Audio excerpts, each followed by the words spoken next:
Election നേരിടാൻ വേണ്ടിയിട്ട് UDF സുസജ്ജമാണ്. ഒരു കാരണവശാലും വൈകില്ല. ഉജ്ജ്വലമായ വിജയം UDF അവിടെ നേടും. അൻവർ UDFിൻ്റെ ഭാഗമായിരിക്കുമെന്ന് ഞങ്ങൾ നേരത്തെ പറഞ്ഞല്ലോ. ഇടതുപക്ഷ ജനാധിപത്യ മുന്നണി താഴെ തലം വരെയുള്ള കമ്മിറ്റികളുടെ പ്രവർത്തനം വളരെ സജീവമായി സംഘടിപ്പിക്കുന്നതിന് വേണ്ടി തീരുമാനിക്കുകയും പ്രവർത്തനം നടന്നു വരികയും ചെയ്യുകയാണ്. കഴിഞ്ഞൊരു 60 കൊല്ലമായിട്ടൊരു പഴയ രാഷ്ട്രീയം, ഈ വിമർശവും വിഷവും നുണയും വാക്ക് പാലിക്കാത്ത വാഗ്ദാനം കൊടുക്കുന്ന 2 പാർട്ടിയും അവരുടെ രാഷ്ട്രീയം എല്ലാം കണ്ട് സഹിച്ച് മടുത്തു. ഒരു മാറ്റമാണെന്ന് ജനങ്ങൾ. അവിടെ നടക്കാൻ പോകുന്ന തെരഞ്ഞെടുപ്പ് പിണറായിസവും ജനങ്ങളും തമ്മിലുള്ള ഏറ്റുമുട്ടലാണ്. ജനങ്ങൾ ഒറ്റക്കെട്ടാണ്, അതിൽ രാഷ്ട്രീയമില്ല. അപ്പം നിലമ്പൂര് UDF സുസജ്ജമാണ്, സുശക്തമാണ്, വൻപിച്ച ഭൂരിപക്ഷത്തിൽ ജയിക്കും. LDF സർക്കാരിനെതിരായിട്ടുള്ളൊരു ജനവിധി കേരളം ആഗ്രഹിക്കുന്നു, പ്രതീക്ഷിക്കുന്നു. അതിനുള്ള എല്ലാ ഒരുക്കങ്ങളും പൂർത്തീകരിച്ചു കഴിഞ്ഞു. ചുമരെഴുത്തുകൾ പോലും, സ്ഥാനാർത്ഥിയുടെ പേര് വെക്കാതെ ചുമരെഴുത്തുകൾ പോലും നിങ്ങൾക്ക് നിലമ്പൂർ പോയാൽ കാണാൻ പറ്റും. ഐക്യ ജനാധിപത്യ മുന്നണിയുടെ കാലാവസ്ഥ പ്രതികൂലമാണ് എന്ന ഒരു പ്രയാസം മാത്രമാണ് പ്രചരണ രംഗത്ത് നമുക്ക് ഉണ്ടാവാൻ പോകുന്നത്. കാലാവസ്ഥ പ്രതികൂലമാണെങ്കിലും രാഷ്ട്രീയ കാലാവസ്ഥ അതുകൊണ്ട് കുറച്ചുകൂടി അനുകൂലമായി എന്ന വിലയിരുത്തലാണ് ഐക്യ ജനാധിപത്യ മുന്നണിയെ സംബന്ധിച്ചുള്ളത്. നമസ്കാരം. കേരളം വീണ്ടും തെരഞ്ഞെടുപ്പ് ചൂടിലേക്ക് മാറുകയാണ്. നിലമ്പൂർ ജൂൺ 19 പോളിംഗ് ബൂത്തിലേക്ക് എത്തും. PV അൻവർ പിണറായി വിജയനുമായി കലഹിച്ച് പുറത്തുപോയി UDFിനൊപ്പം നിൽക്കുന്ന പോര് എന്നതാണ് നിലമ്പൂർ ഉപതെരഞ്ഞെടുപ്പിനെ ഏറെ ശ്രദ്ധേയമാക്കുന്നത്. UDF കോട്ടയായി കാലങ്ങളോളം അറിയപ്പെട്ട നിലമ്പൂരിൽ 2016-ലും 2021-ലും ഇടതു പിന്തുണയോടെ PV അൻവർ വിജയിച്ച ചരിത്രം ഈ തെരഞ്ഞെടുപ്പിൽ അൻവറിനും CPIM-നും നൽകുന്ന വെല്ലുവിളി ചെറുതല്ല. അൻവറിന് ഇത് നിലനിൽപ്പിന്റെ പോരാട്ടമെങ്കിൽ CPIM-ന് ഇത് അഭിമാന പോരാട്ടമാണ്. UDFിനാകട്ടെ മണ്ഡലം തിരിച്ചുപിടിക്കാനുള്ള പോരാട്ടവും.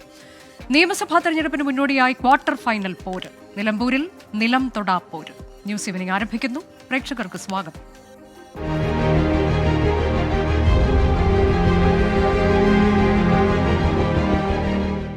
ന്യൂസ് ഈവനിംഗിൽ ഇന്നത്തെ അതിഥികൾ അഡ്വക്കേറ്റ് K അനിൽകുമാർ, CPIM പ്രതിനിധി, ശ്രീ KP നൌഷാദ് അലി, കോൺഗ്രസ് പ്രതിനിധി, രാഷ്ട്രീയ നിരീക്ഷകൻ ശ്രീ A സജീവൻ എന്നിവരാണ്. അതിഥികളിലേക്ക് വരുന്നതിന് മുൻപായി ആദ്യം നിലമ്പൂരിലെ നിലവിലെ സാഹചര്യം എന്ത് എന്നത് വിശദമായി തന്നെ വിശകലനം ചെയ്യാൻ ഞങ്ങളുടെ പ്രതിനിധി വിപിൻ C വിജയനുണ്ട്. വിപിൻ, ഇങ്ങനൊരു തെരഞ്ഞെടുപ്പ് അത് പ്രഖ്യാപനമുണ്ടാകും എന്ന് നമ്മൾ കരുതിയിരുന്നു. ഒരു ഘട്ടത്തിൽ അതുണ്ടാകുമോ എന്നൊരു സംശയം വന്നു. ഇന്നിപ്പോൾ അപ്രതീക്ഷിതമായാണ് ഈ ദിവസം ഇങ്ങനെയൊരു പ്രഖ്യാപനം വന്നിരിക്കുന്നത്. എന്താണ് നിലവിൽ അവിടുത്തെ സാഹചര്യം? 3 മുന്നണികളുടെയും പ്രതീക്ഷ ഏത് തരത്തിലാണ്? സ്ഥാനാർത്ഥി പ്രഖ്യാപനം എപ്പോഴുണ്ടാകും?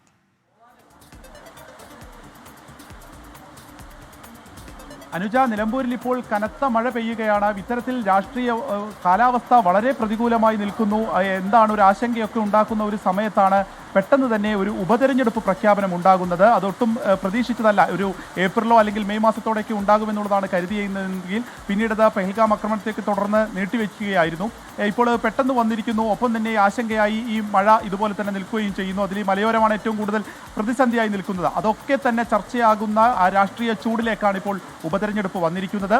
ഇന്നിപ്പോൾ എല്ലാ മുന്നണികളും ഒരു തവണയുള്ള ഒരു കൺവെൻഷൻ അത് ആരംഭിച്ച് കഴിഞ്ഞിരുന്നു. ഏറ്റവും ആദ്യം അത് UDFിൻ്റെ തന്നെയാണ് പറയേണ്ടത്. മുസ്ലിം ലീഗ് ഇവിടെ കൺവെൻഷനുകൾ നടത്തിയിരുന്നു. കോൺഗ്രസിന്റെ ഭാഗത്തുനിന്ന് കൺവെൻഷൻ നടന്നു, കൂടിയാലോചനകൾ നടന്നു, നേതൃയോഗങ്ങൾ നടന്നു, ചുമരെഴുത്തുകൾ തുടങ്ങി. അതിലിനി ഒരു പേര് മാത്രം എഴുതി ചേർക്കുക എന്നുള്ളതാണ്. പക്ഷേ അന്ന് മുതൽ കേട്ടിരുന്ന പേര് തന്നെയാണ് VS ജോയിയോ ആര്യാടൻ ഷൗക്കത്തോ. അതിലൊരൊറ്റ പേരിലേക്ക് എത്തിച്ചേർന്ന് കഴിഞ്ഞു എന്നുള്ളത് നേതൃത്വമൊക്കെ പറയുമ്പോഴും അത് ഒരു സമവായ സ്ഥാനാർത്ഥിയാണോ അതല്ല ഒറ്റയ്ക്ക് എല്ലാവരും കൂടി കൂട്ടായി എടുത്ത ഒരു തീരുമാനമാണോ എന്നതിലേക്കാണ് ഇനി നമുക്ക് ഏറ്റവും ആകാംക്ഷയോടെ അറിയാനുള്ളത്. അതിലേതെങ്കിലും രീതിയിലുള്ള അസ്വാരസ്യമുണ്ടോ തുടങ്ങിയ കാര്യങ്ങളൊക്കെ ഇനി വരുന്ന മണിക്കൂറുകളിലായിരിക്കും. പക്ഷേ ഒറ്റക്കെട്ടായി എടുത്തൊരു തീരുമാനം വൈകാതെ തന്നെ പ്രഖ്യാപിക്കും. ഇന്ന് രാത്രിയോ അല്ലെങ്കിൽ നാളെ രാവിലെയോ ആയി ഹൈക്കമാൻഡ് ആ പേര് പറയും. അതിൻ്റെ പിന്നിൽ ഞങ്ങൾ എല്ലാവരും ഒറ്റക്കെട്ടായി നിൽക്കും എന്നുള്ളത് ഈ സ്ഥാനാർത്ഥി പട്ടികയിലുള്ള ആളുകൾ ഉൾപ്പെടെ ഇപ്പോൾ നമ്മോട് പറഞ്ഞു കഴിഞ്ഞു. ആ നേതാക്കൾ ഉൾപ്പെടെ സംസാരിച്ചു കഴിഞ്ഞു. വലിയ കോൺഫിഡൻസിലാണ് UDFിനെ സംബന്ധിച്ചുള്ളത്. കാരണം അത് ഒരു ഇപ്പോഴത്തെ സർക്കാരിനെതിരെയുള്ള ഒരു വിലയിരുത്തലാവും. ഒപ്പം തന്നെ ഇവിടെ നിൽക്കുന്ന രാഷ്ട്രീയമായിട്ടുള്ള പ്രതിസന്ധികളൊക്കെ ഓട്ടാകുമെന്നുള്ളൊരു പ്രതീക്ഷയുണ്ട്. കഴിഞ്ഞ 9 വർഷമായി ഇവിടെ MLA ആയിരുന്ന PV അൻവർ ഇപ്പോൾ UDF പക്ഷത്താണ് എന്നുള്ള അനുകൂലമായിട്ടുള്ള ഒരു ഘടകമായിട്ട് അവർ കരുതുന്നു. ഒപ്പം തന്നെ മുസ്ലിം ലീഗ് ആദ്യം മുതൽ തന്നെ സജീവമായി കൂടെ നിൽക്കുന്നത്.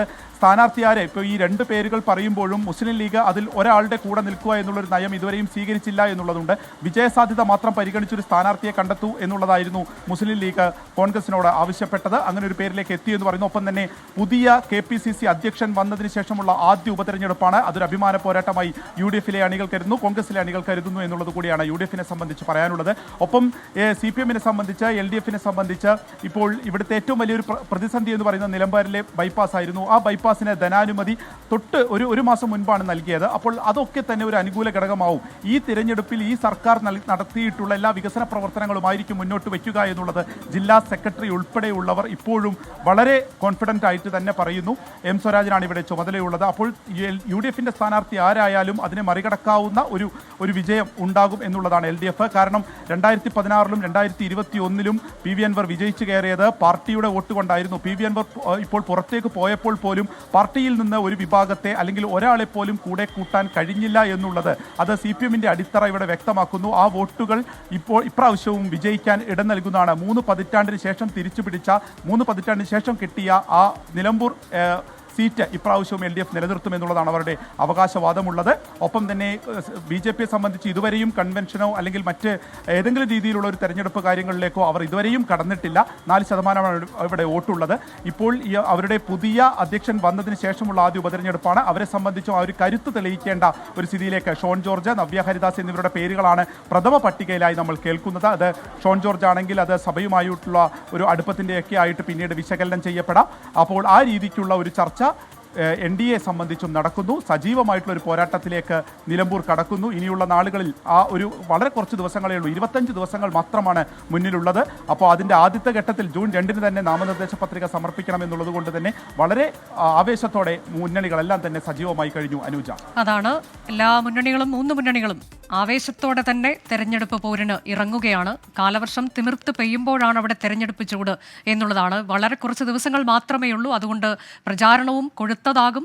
ഉടൻ തന്നെ സ്ഥാനാർത്ഥി പ്രഖ്യാപനം ഒക്കെ അടുത്ത ദിവസങ്ങളിൽ തന്നെ വരും. ദിവസം നാളെ മുതൽ തന്നെ അതുണ്ടാകുമെന്നതാണ് നമ്മൾ പ്രതീക്ഷിക്കുന്നത്. വിപിൻ സി വിജയനാണ് വിവരങ്ങൾ നൽകിയത്. നമ്മൾ അതിഥികളിലേക്ക് പോകുന്നു. Advocate K Anilkumar, KP Noushad Ali, A Sajeevan എന്നിവരാണ് അതിഥികൾ. ആദ്യം അഡ്വക്കേറ്റ് കെ അനിൽകുമാർ, ഇതിപ്പോൾ ഒരു പ്രധാനപ്പെട്ട ഒരു തെരഞ്ഞെടുപ്പ്, ഒരു നിർണായക ഉപതെരഞ്ഞെടുപ്പിനെ നേരിടുകയാണ്. അത് ഒരു പ്രത്യേക സാഹചര്യമാണ് എന്നുള്ളത് നമുക്കൊക്കെ അറിയുകയും ചെയ്യാം. എങ്ങനെയാണ് ഇവിടെ ഒരു ഉപതെരഞ്ഞെടുപ്പ് വരുന്നത്, നിലമ്പൂരിൽ ഉപതെരഞ്ഞെടുപ്പ് വരുന്നത് എന്നത് എങ്ങനെയാണ്? പാർട്ടിയുടെ പ്രതീക്ഷ എന്താണ് നിലമ്പൂരിൽ? Advocate K Anilkumar.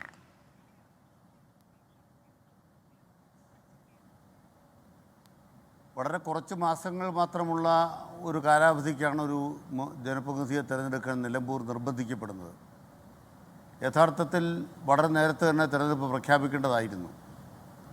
നേരത്തെ തന്നെ തിരഞ്ഞെടുപ്പ് ഉണ്ടാകുമെന്ന് കരുതി ഇടതുപക്ഷ ജനാധിപത്യ മുന്നണി ഏറ്റവും താഴെ തട്ട് വരെയുള്ള ഒരുക്കങ്ങൾ നേരത്തെ തന്നെ പൂർത്തിയാക്കുകയാണ് ചെയ്തത്.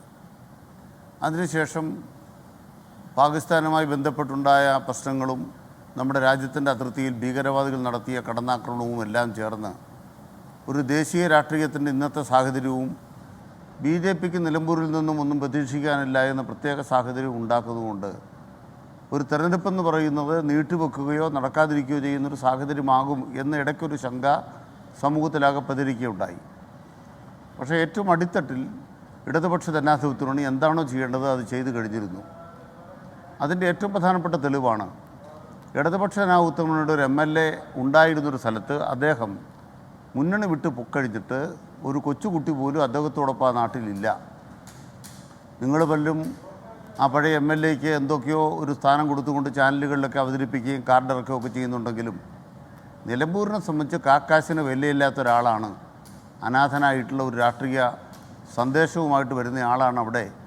മുഖ്യമന്ത്രി പിണറായി വിജയനെ ആക്ഷേപിക്കാൻ അദ്ദേഹത്തിൻ്റെ വ്യക്തിപരമായ താല്പര്യങ്ങൾ നടക്കാത്തതുകൊണ്ടുള്ള പക പിണറായി വിജയനെതിരെ ചൊരിയാൻ മാത്രമാണ് അദ്ദേഹം ഈ തെരഞ്ഞെടുപ്പ് കാലം ഉപയോഗിക്കുക എന്ന് വ്യക്തമാക്കിയിട്ടുണ്ട്.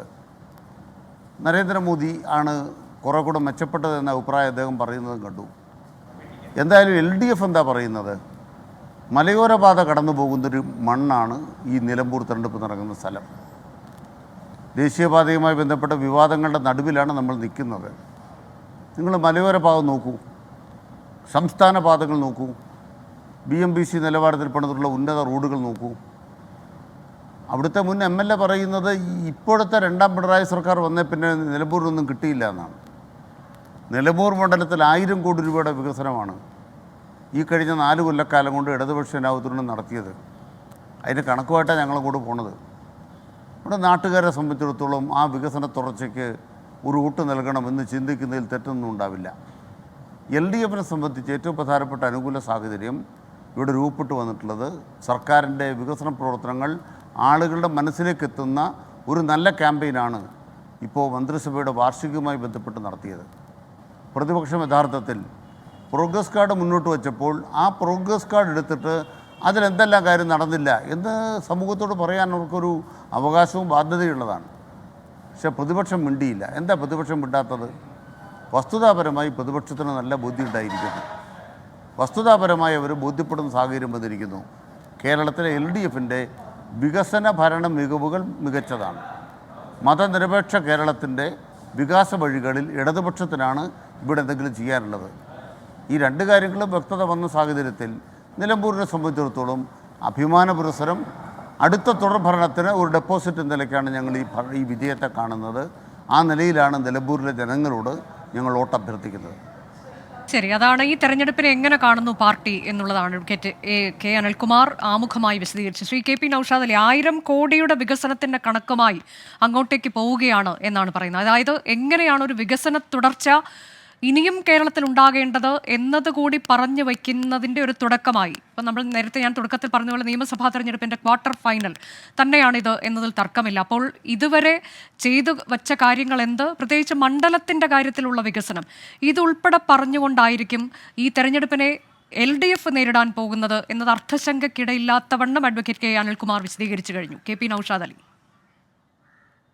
ഇവിടെ എന്നെ സംബന്ധിച്ചിടത്തോളം ചൂണ്ടിക്കാണിക്കാനുള്ളത് അനുജ, ഇവിടെ ഇടതുപക്ഷ മുന്നണി സർക്കാരിനെതിരെ ഓരോ ദിവസം കഴിയുന്തോറും നിരവധിയായ പരാതികൾ, വിവാദങ്ങൾ, അവരുടെ മർക്കടമുഷ്ടി, ജനാധിപത്യ വിരുദ്ധത, ജനകീയ മുഖമില്ലാത്ത അവരുടെ മുന്നോട്ടുള്ള പോക്ക്, ഇതിനൊക്കെയായിട്ട് ബന്ധപ്പെട്ട് മാത്രമല്ല കുടുംബാംഗങ്ങളുടെയൊക്കെ അഴിമതിയും കേസും എല്ലാ നിലക്കും പ്രതിക്കൂട്ടിലായി അവശതയിൽ നിൽക്കുന്ന ഒരു സർക്കാരാണ്. വേച്ചാണ് ഓരോ അടിയും ഈ സർക്കാർ മുന്നോട്ട് പോകുന്നത്. കേരളം എന്നാൽ ഇതിന്റെ ട്രഷറിയൊക്കെ പൂച്ച പെറ്റ് കിടക്കും വിധം ₹1 ഒരു തരത്തിലുള്ള പെൻഷൻ നൽകാൻ പോലുമുള്ള തുകകൾ, അല്ലെങ്കിൽ ക്ഷാമബത്തയോ ക്ഷേമനിധിയോ നൽകാനുള്ള തുകകൾ പോലും ഇല്ലാത്തവണ്ണം, മെഡിക്കൽ ഇൻഷുറൻസ് നൽകാനുള്ള തുക പോലും ഇല്ലാത്തവണ്ണം, അങ്ങോട്ട് അടവാക്കിയത് വാഗ്ദാനം ചെയ്ത സമയത്ത് തിരിച്ചു കിട്ടുന്നൊരു സാഹചര്യം പോലും ഇല്ലാത്തവണ്ണം കേരളം സമ്പൂർണ്ണമായിട്ട് ശൂന്യതയിലാണ്. നമ്മുടെ ഈ സംസ്ഥാനത്തെ ഏതെങ്കിലും ഒരു വിഭാഗം ഈ സർക്കാരിൽ മതിപ്പ് രേഖപ്പെടുത്തുന്നുണ്ടോ എന്ന് ചോദിച്ചാൽ വട്ടപൂജ്യമാണ് ഉത്തരം. അത്തരമൊരു രാഷ്ട്രീയ സാഹചര്യം കേരളത്തിലുണ്ട്. അപ്പോഴാണ് നിലമ്പൂരിലൊരു ഉപതെരഞ്ഞെടുപ്പ് വരുന്നത്. നിലമ്പൂരിനെ സംബന്ധിച്ചിടത്തോളം 969 മുതൽ 982 വരെയും 987 തൊട്ട് 2016 വരെയും തുടർച്ചയായിട്ട് ഐക്യ ജനാധിപത്യ മുന്നണി ജയിച്ചു വന്നൊരു സീറ്റാണ്. 2016 തൊട്ട് ഞങ്ങളുടെ ചില ആഭ്യന്തര വിഷയങ്ങൾ മുൻനിർത്തി LDFന് അവിടെ വിജയമുണ്ടായിട്ടുണ്ട് 2 തവണ. അവർ വിജയിപ്പിച്ചു വിട്ട MLA ആണ് നിരന്തരമായ കാതലായ ഇപ്പോഴും പ്രതിധ്വനികൾ അന്തരീക്ഷത്തിൽ മുഴങ്ങുന്ന ചോദ്യങ്ങൾ ഉന്നയിച്ചുകൊണ്ട് വളരെ നാടകീയമായിട്ടും ധീരമായിട്ടും MLA പദവി രാജിവെച്ചുകൊണ്ട് ഇറങ്ങി വന്നത്. അത് തന്നിമിത്തമാണ് ഇപ്പോൾ നിയമസഭാ ഉപതെരഞ്ഞെടുപ്പുള്ളത്. ഞാൻ മനസ്സിലാക്കുന്നത് ഒരു പടുകൂറ്റൻ ഭൂരിപക്ഷം, കാരണം ഇവിടെ രാഹുൽ ഗാന്ധിയും പ്രിയങ്ക ഗാന്ധിയൊക്കെ മത്സരിച്ചപ്പോൾ 50,000 60,000 വോട്ടിന്റെ മുകളിലൊക്കെ ലോക്സഭയിലേക്ക് ഭൂരിപക്ഷം കിട്ടിയിട്ടുണ്ട്. അതിന് സമാനമായ ഒരു വോട്ടിംഗ് പാറ്റേൺ നിലമ്പൂരിൽ രൂപപ്പെടുമെന്നുള്ള കാര്യത്തിൽ യാതൊരു തർക്കവും ഇല്ല. PV അൻവർ അദ്ദേഹം ഇപ്പോൾ വളരെ സജീവമായിട്ട് UDFന്റെ മുന്നണിയിലുണ്ട്, ഐക്യ ജനാധിപത്യ മുന്നണിയുണ്ട്, മറ്റെല്ലാവിധ ചേരുവകളും. അതെ, അതായത് ഈ അൻവർ ഫാക്ടർ എന്നുള്ളത് നിങ്ങൾക്ക് വലിയ രീതിയിൽ ഗുണകരമാകുമെന്ന് കൂടി കരുതുന്നുണ്ട് ശ്രീ KP നൗഷാദ് അലി നിങ്ങൾ? അൻവർ ഉയർത്തിയ നിരവധിയായ ചോദ്യങ്ങളും ആശയങ്ങളും ഒക്കെ നിരന്തരമായിട്ട് ഈ നാട്ടിലെ ജനങ്ങൾ ഉന്നയിക്കുന്ന ചോദ്യങ്ങളാണ്. CPMന്റെ MLA എന്ന നിലയിൽ അത് അദ്ദേഹം പരസ്യമായിട്ട് ഉന്നയിച്ച അവരോട് വലിയ തോതിലുള്ള ആശയപരമായ പോരാട്ടം നടത്തിയിട്ടാണ് അദ്ദേഹം ധീരമായി ഇറങ്ങിപ്പോകുന്നത്. ഞാൻ ധീരമായി എന്ന് പറയാൻ കാരണം അദ്ദേഹത്തിന് വേണമെങ്കിൽ സിറ്റിംഗ് MLA ആയിട്ട് നിലമ്പൂരിൽ തുടരാമായിരുന്നു. അദ്ദേഹം MLA പദവി എന്ന ഒരാളുടെ ജീവിതത്തിൽ ഒരു രാഷ്ട്രീയക്കാരന്റെ വലിയ സ്വപ്നതുല്യമായ ഒരു പദവിയിൽ നിന്നാണ് അദ്ദേഹം മുൻപിൽ നോക്കാതെ ഒരു ആശയം ഉയർത്തിപ്പിടിച്ചുകൊണ്ട് രാജിവെച്ച് ഇറങ്ങി വന്നത്. തീർച്ചയായിട്ടും ആ ഒരു രാഷ്ട്രീയ സാഹചര്യം, അദ്ദേഹം ഉയർത്തിയ ആശയങ്ങൾ, അതുകൊണ്ട് തന്നെ അദ്ദേഹം നിമിത്തമുണ്ടായ ഉപതെരഞ്ഞെടുപ്പ് എന്നുള്ള നിലയിൽ നിലമ്പൂരിൽ വളരെ സജീവമായ ഒരു ചർച്ചയാണ്. CPMന്റെയും ഇടതുമുന്നണിയുടെയും കയ്യിലെ ഒരു വിഭവങ്ങളും ഇല്ല. 1000 കോടി എന്നൊക്കെ പറഞ്ഞാല് ഈ മലപ്പുറം ജില്ല മൊത്തത്തില് 2016 തൊട്ട് 25 വരെയുള്ള കാലത്ത് 1000 കോടിയുടെ പദ്ധതികളോ പ്രവൃത്തികളോ നടന്നിട്ടുണ്ടോ എന്ന് ചോദിച്ചാൽ ഇല്ല എന്നുള്ളതാണ് യഥാർത്ഥത്തിലുള്ള ഉത്തരം. അപ്പോഴാണ് നിലമ്പൂരിൽ മാത്രമായിട്ട് 1000 കോടി എന്നൊക്കെ പറയുന്നത്. ഇതൊക്കെ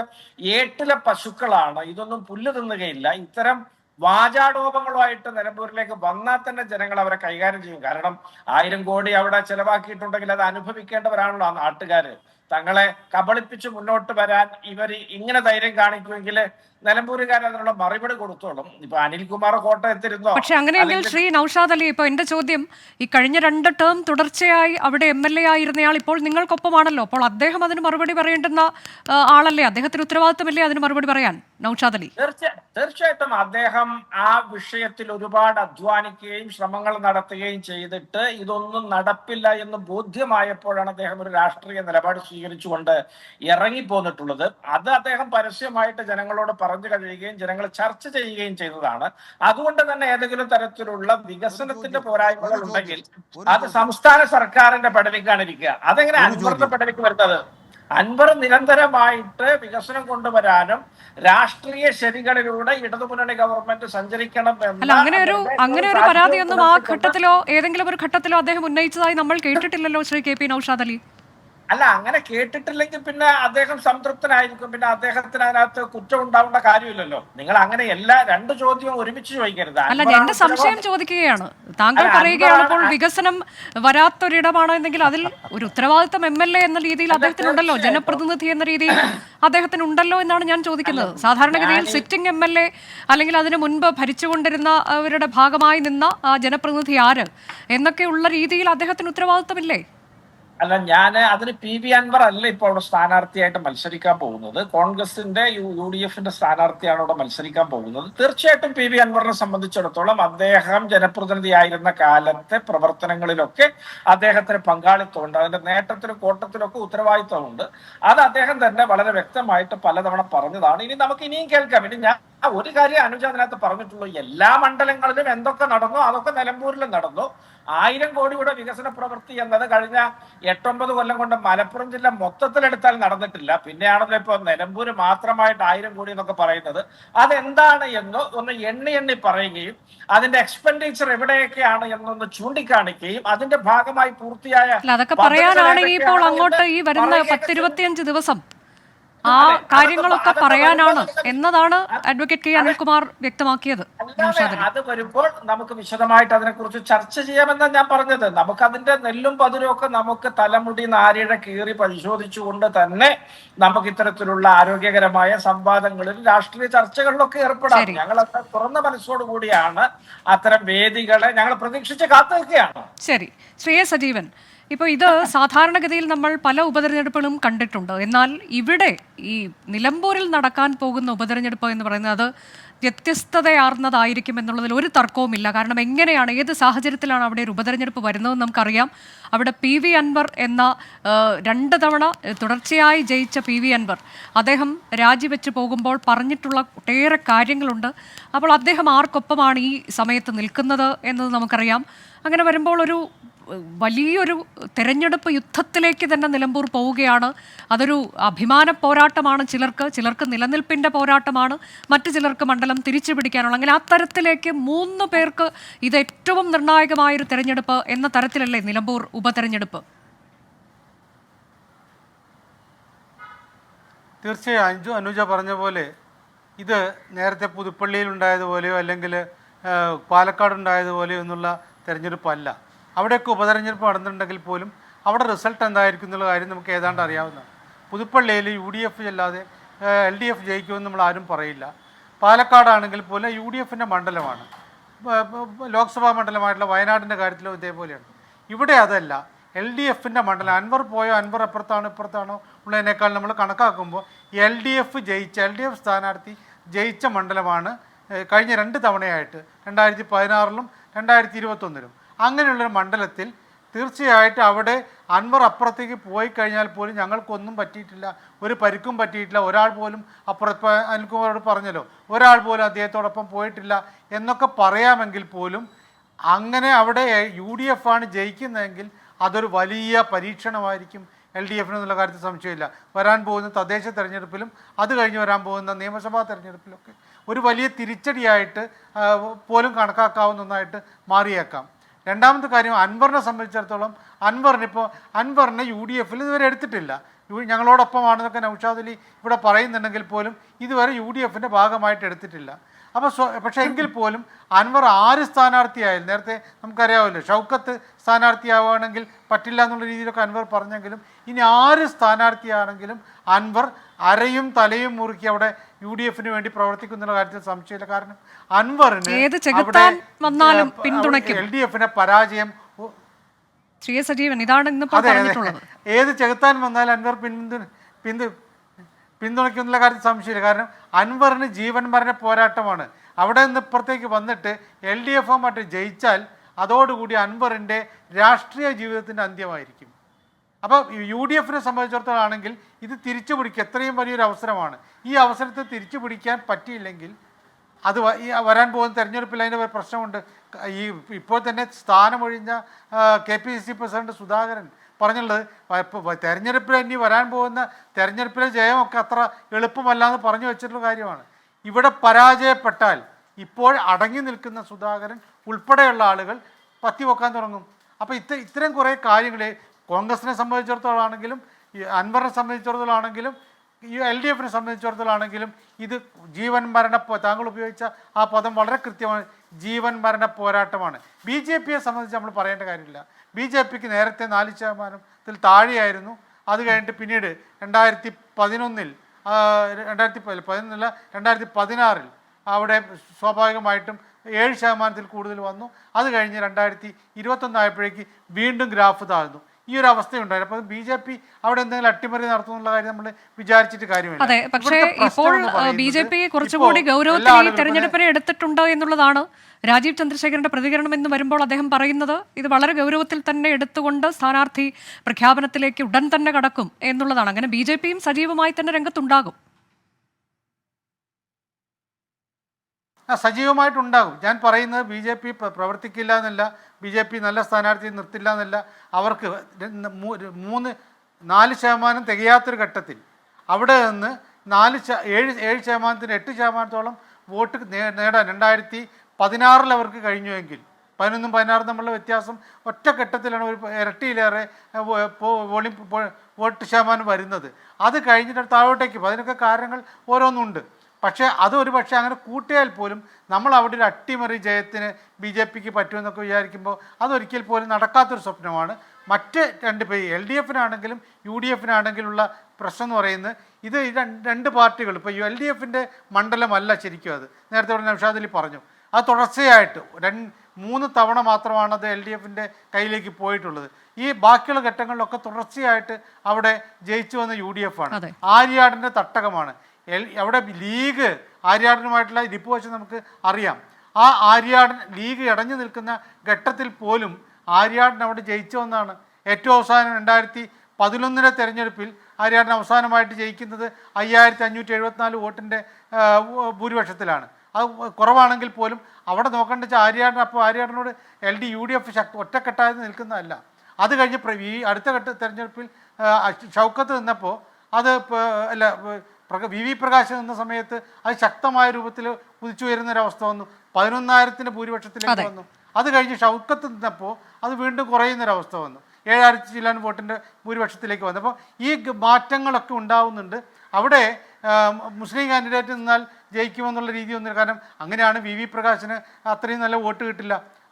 അദ്ദേഹം ജയിച്ചില്ലെങ്കിൽ പോലും വളരെ കുറഞ്ഞ മാർജിനിലല്ല അദ്ദേഹം മാറുന്നത്. അപ്പോൾ സ്വാഭാവികമായിട്ടും ഈ തരത്തിൽ പക്ഷേ അവിടെയും എന്തുകൊണ്ടാണ് കുറഞ്ഞ ഭൂരിപക്ഷത്തിനാണ് 2700 വോട്ടിന്റെ ഭൂരിപക്ഷത്തിനാണ് PV അൻവർ വിജയിച്ചതെങ്കിൽ പോലും അവിടെ അന്നൊക്കെ ഉയർന്നു കേട്ടത് അതിൽ കോൺഗ്രസിന്റെ ഭാഗത്തു നിന്നൊക്കെ ഉണ്ടായി. ഇപ്പോൾ ഈ പറയുന്ന ആര്യാടൻ ഷൗക്കത്തിന്റെ ഒക്കെ ഭാഗത്തു നിന്ന് അദ്ദേഹവും അദ്ദേഹത്തിന്റെ അനുയായികളും ചേർന്നുകൊണ്ട് തോൽപ്പിച്ചതാണ് എന്നൊക്കെയുള്ള ആരോപണങ്ങളൊക്കെ ആ സമയം തന്നെ ഉയർന്നത് ഈ ഘട്ടത്തിൽ നമ്മൾ ഓർക്കേണ്ടതാണ്. ഞാൻ ഒരു ചെറിയ ഇടവേള എടുക്കുന്നു. ഇടവേളയ്ക്ക് ശേഷം ശ്രീ PV അൻവർ നമുക്കൊപ്പം ചേരുമെന്നാണ് ഞാൻ കരുതുന്നത്. ഇപ്പോൾ നമുക്കൊപ്പം ശ്രീ PV അൻവർ ചേരുന്നുണ്ട്. ശ്രീ PV അൻവർ, നമസ്കാരം. ന്യൂസ് ഈവനിങ്ങിലേക്ക് സ്വാഗതം. ഇപ്പം നിലമ്പൂരിൽ ഇങ്ങനെ ഒരു ഉപതെരഞ്ഞെടുപ്പ് വരാനുണ്ടായ സാഹചര്യം അത് അറിയാവുന്നതാണ് നമുക്ക്. താങ്കൾ അതിൽ രാജിവെച്ച് പോകുന്നതിന് മുൻപ് പറഞ്ഞിട്ടുള്ള ഒട്ടേറെ കാര്യങ്ങളുണ്ട്. അതെല്ലാം കഴിഞ്ഞപ്പോൾ UDF നിന്നുകൊണ്ട് പിണറായിസത്തിന് അന്ത്യം വരുത്തും എന്ന് പറഞ്ഞ് ആ ദിവസം മുതൽ താങ്കൾ പറയുന്നതാണ്. ഇപ്പോൾ ഏറ്റവും ഒടുവിൽ കൂടി താങ്കൾ അത് പറഞ്ഞിരിക്കുകയാണ്. ഈ സാഹചര്യത്തിൽ എന്താണ് നിലമ്പൂരിൽ താങ്കൾ പ്രതീക്ഷിക്കുന്നത്? നിലമ്പൂരിൽ രാഷ്ട്രീയമായിട്ട് കേരളത്തിൻ്റെ രാഷ്ട്രീയം വിലയിരുത്തപ്പെടുന്ന ഒരു തെരഞ്ഞെടുപ്പാണ്. സ്വാഭാവികമായിട്ടും പിണറായി ഗവൺമെൻറ്റിൻ്റെ വ്യക്തമായ ജനവിരുദ്ധ നടപടികളും നിലപാടുകളും രാഷ്ട്രീയമായിട്ട് കഴിഞ്ഞ കുറേ കാലങ്ങളായിട്ട് മുഖ്യമന്ത്രിയുടെ ഓഫീസുമായി ബന്ധപ്പെട്ടുണ്ടായിട്ടുള്ള അനവധിയായ ആരോപണങ്ങൾ അതെല്ലാം വിലയിരുത്തപ്പെടുന്ന ഒരു തിരഞ്ഞെടുപ്പായി മാറും. അതോടൊപ്പം നിലമ്പൂരിലെ രാഷ്ട്രീയ സാഹചര്യം, അവിടുത്തെ സാമൂഹിക പ്രശ്നങ്ങൾ, ജനജീവിതവുമായി ബന്ധപ്പെട്ട പ്രശ്നങ്ങൾ, കഴിഞ്ഞ 4 വർഷമായി തടയപ്പെട്ട ഒരുപാട് വികസന പ്രവർത്തനങ്ങൾ, ഇതെല്ലാം ജനങ്ങൾ ചർച്ചയാക്കുന്ന കേരളത്തിൻ്റെ മൊത്തമായിട്ടുള്ള ഒരു രാഷ്ട്രീയ പരിച്ഛേദം എന്താണ് എന്ന് തീരുമാനിക്കപ്പെടുന്ന ഒരു തെരഞ്ഞെടുപ്പ് റിസൾട്ട് അത് UDFന് അനുകൂലമായിട്ടുണ്ടാകും. സ്വാഭാവികമായിട്ടും ഞാൻ പറയുന്നത് പോലെ ഈ ഒരു തെരഞ്ഞെടുപ്പ് LDF UDF തമ്മിലുള്ള പോരാട്ടമല്ല, ഇത് ജനങ്ങളും പിണറായിസവും തമ്മിലുള്ള പോരാട്ടമാണ്. അതിൽ നിലമ്പൂരിലെ ജനങ്ങൾ, കേരളത്തിലെ ജനങ്ങളുടെ മനസാക്ഷിയോടൊപ്പം നിൽക്കുന്ന UDFന് അനുകൂലമായ ഒരു തെരഞ്ഞെടുപ്പ് റിസൾട്ട് നിലമ്പൂരിൽ നിന്നുണ്ടാകും. അതാണ്. അപ്പോൾ ഈ UDFന് അനുകൂലമായ ഒരു തെരഞ്ഞെടുപ്പ് റിസൾട്ട് എന്ന് താങ്കൾ പറയുമ്പോൾ അവിടെ ഒരു അൻവർ ഇഫക്റ്റ് ഉണ്ടാകുമോ? ആ അൻവർ ഇഫക്റ്റ് ഏത് നിലയ്ക്ക് UDFനെ സഹായിക്കുമെന്നാണ് താങ്കൾ കരുതുന്നത്? അൻവർ എഫക്റ്റ് എന്ന് പറയുന്ന ഒരു എഫക്റ്റേ ഇല്ല. ഇത് ജനങ്ങളുടെ എഫക്റ്റാണ്. ആ ജനങ്ങളുടെ എഫക്റ്റിൽ ഒരു സാധാരണക്കാരനായ ഒരു പ്രവർത്തകൻ മാത്രമാണ്. ഈ ഗവൺമെൻറ് സാധാരണക്കാരായ ജനങ്ങളോട്, പ്രത്യേകിച്ചും തൊഴിലാളികളോട്, പ്രത്യേകിച്ചും കർഷകരോട്, ജീവിതത്തിൻ്റെ രണ്ടറ്റം മുട്ടിക്കാൻ പ്രയാസപ്പെടുന്ന ഇവിടുത്തെ ഈ പറയുന്ന നമ്മുടെ സഹോദരിമാരോട് തുടങ്ങിയിട്ട് ഏറ്റവും അടിസ്ഥാനപരമായ ജീവിതത്തിൻ്റെ പ്രതിസന്ധികൾ അനുഭവിക്കുന്ന ജനങ്ങളോടുള്ള എന്താ പറയുക, ഈ ഗവൺമെൻറ്റിൻ്റെ ഒരു നിലപാടിൻ്റെ ഇഫക്റ്റായിരിക്കും. അല്ലാതെ അൻവർ ഇഫക്റ്റ് എന്ന് പറയുന്നൊരു ഇഫക്റ്റ് നിലമ്പൂരിലില്ല. അതെ. അപ്പോൾ ഇന്നിപ്പോൾ പല പ്രതികരണങ്ങൾ നമ്മൾ കേൾക്കുന്നുണ്ട്. അതിലിപ്പോൾ LDFന്റെ ഭാഗത്തുനിന്നും UDFന്റെ ഭാഗത്തുനിന്നും ഒക്കെയുള്ള പ്രതികരണങ്ങൾ വന്നുകൊണ്ടേയിരിക്കുന്നുണ്ട്. അതിൽ LDFന്റെ ഭാഗത്തുനിന്ന് വരുന്നത് തീർച്ചയായും ഒരു വിജയം ഉണ്ടാകും എന്ന് തന്നെയാണ്.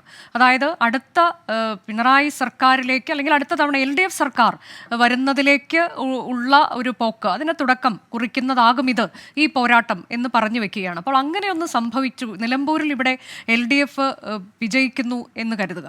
അങ്ങനെയെങ്കിൽ അതിപ്പോൾ LDF അവകാശപ്പെടുന്നത് പോലെ തന്നെ LDF സർക്കാരിന് ഒരു 3-ാം ഊഴം നൽകുന്നതിലേക്കുള്ളൊരു ഇന്ധനം അങ്ങനെയാകുമോ ശ്രീ PV അൻവർ? തീർത്തും തെറ്റല്ലേ. ഇപ്പോൾ 5 മിനിറ്റ് 10 മിനിറ്റ് മുമ്പ് പാർട്ടിയുടെ സംസ്ഥാന ജനറൽ സെക്രട്ടറി സഖാവ് ഗോവിന്ദമാഷ് എന്താ പറഞ്ഞത്? ഈ ഭരണത്തിൻ്റെ വിലയിരുത്തലൊന്നും ആവില്ല, പിന്നെ എന്തിൻ്റെ വിലയിരുത്തലാവുക? ഇന്ത്യ പാകിസ്ഥാൻ യുദ്ധത്തിൻ്റെ വിലയിരുത്തലാണോ നിലമ്പൂരിലെ തെരഞ്ഞെടുപ്പ്? അങ്ങനെയാണോ പാർട്ടി സെക്രട്ടറി കാണുന്നത്? എന്താണ് പാർട്ടി സെക്രട്ടറിക്ക് പോലും ഈ ഗവൺമെൻറ്റിൻ്റെ വിലയിരുത്തലാകും ഇത് എന്ന് പറയാൻ കഴിയാത്തത്? അവർക്ക് തന്നെ കൃത്യമായ ബോധ്യമാണ്, ഈ ഗവൺമെൻറ്റിനെ വിലയിരുത്തിയാൽ 8 മണിക്ക് തന്നെ വിവരം അറിയും, കെട്ടിവെച്ച കാശ് കിട്ടാത്ത അവസ്ഥയിലേക്ക് പോകുമെന്ന് അവർക്കറിയാം. അതുകൊണ്ട് ഒരിക്കലും അത് അവർ അംഗീകരിക്കില്ല. പിന്നെ എന്തടിസ്ഥാനമാണുള്ളത്? ഒരു തെരഞ്ഞെടുപ്പ് എന്തിനാ? ഒരു ഗവൺമെൻറ്, ഒന്നുകിൽ ഭരിച്ചു പോയൊരു ഗവൺമെൻറ്റിനെ കുറിച്ച് അല്ലെങ്കിൽ ഭരിച്ചുകൊണ്ടിരിക്കുന്ന ഒരു ഗവൺമെൻറ്റിനെ കുറിച്ച് വിലയിരുത്തൽ തന്നെയാണല്ലോ ഏത് തിരഞ്ഞെടുപ്പും. പിന്നെ ഈ തിരഞ്ഞെടുപ്പ് അങ്ങനെയല്ല എന്ന് പാർട്ടിയുടെ സംസ്ഥാന സെക്രട്ടറിക്ക് പറയേണ്ട ഗതികേടിൽ പിണറായി ഗവൺമെൻറ് ഉണ്ടെങ്കിൽ അവർ തോറ്റ് തകർന്ന് തരിപ്പണമാകും. സഖാക്കൾ അവർക്കെതിരാണെന്ന് അവർക്കറിയാലോ. അതുകൊണ്ടാണ് ബഹുമാനപ്പെട്ട പാർട്ടി സെക്രട്ടറി അങ്ങനെ തന്നെ പറയുന്നത്. ജനങ്ങളെതിരാണ്, സഖാക്കളെതിരാണ്. അപ്പോൾ സഖാക്കളുടെ എതിർപ്പിനെ പോലും മറികടക്കാൻ അവർക്ക് സാധിക്കുന്നില്ല. സാധാരണക്കാരായ സഖാക്കൾ ചോദിക്കുന്ന ചോദ്യങ്ങൾക്ക് പാർട്ടിയുടെ ബ്രാഞ്ചിലും LCയിലും AC-യിലും ഉത്തരം പറയാൻ CPM ലീഡർഷിപ്പിന് കഴിയുന്നില്ല. അതുകൊണ്ട് തന്നെയാണ് ഈ തെരഞ്ഞെടുപ്പ് ഗവൺമെൻറ്റിൻ്റെ വിലയിരുത്തലാകുമോ എന്ന് ചോദ്യം പൂർത്തീകരിക്കുന്നതിന് ഒരിക്കലും ആവില്ല എന്ന് പാർട്ടിയുടെ സെക്രട്ടറി പോലും പറയുന്നത്. അതൊരു വസ്തുതയല്ലേ? ശരി. ഇപ്പോൾ കഴിഞ്ഞ 2 തവണയും താങ്കൾ LDFന്റെ പിന്തുണയോടെ അവിടെ നിന്ന് മത്സരിച്ച് വിജയിച്ച ആൾ കൂടിയാണ്. അപ്പോൾ ഇപ്പോൾ ഈ സ്ഥാനാർത്ഥി നിർണയ ചർച്ചകളൊക്കെ തകൃതിയായി നടക്കുന്ന സമയത്ത് പ്രതിപക്ഷ നേതാവ് ഒരു ചോദ്യം ഉന്നയിക്കുന്നുണ്ട്, പാർട്ടി ചിഹ്നത്തിൽ ഇക്കുറി മത്സരിക്കുമോ, അതിനെക്കുറിച്ച് എന്താണ് CPMന് പറയാനുള്ളത് എന്നത്. അങ്ങനെ ആ തരത്തിലേക്കുള്ള ചോദ്യങ്ങളൊക്കെ പല കോണുകളിൽ നിന്ന് ഉയർന്നു വരുന്ന സാഹചര്യത്തിൽ താങ്കൾ പ്രതീക്ഷിക്കുന്നത് എന്താണ്? ആരാകും അവിടെ നിന്ന് സ്ഥാനാർത്ഥി? അങ്ങനെ ഒരു സാധ്യത എന്തായിരിക്കും? താങ്കൾക്ക് എന്തെങ്കിലും ഒരു ഊഹം, എന്തെങ്കിലും ഒന്ന് പറയാനുണ്ടോ? അവിടെ പലരുടെയും പേര് പറയുന്നുണ്ട്. അവിടെ നിലമ്പൂർ ബസ് സ്റ്റാൻഡിൽ കഴിഞ്ഞ 10-40 വർഷമായി കടലക്കച്ചവടം ചെയ്യുന്ന ഒരു കുഞ്ഞുമാമൊക്കെ ഉണ്ട്. സാധു മനുഷ്യനാണ്. ആ ബസ് സ്റ്റാൻഡിൽ വന്ന് ഇറങ്ങി പോകുന്ന എല്ലാവർക്കും മുഖപരിചയമുള്ള ഒരാളാണ്. അദ്ദേഹത്തെ പറ്റുമെന്ന് പോലും ആലോചിക്കുന്നുണ്ട്. കുഴപ്പമില്ല, നല്ല കാര്യമാണ്.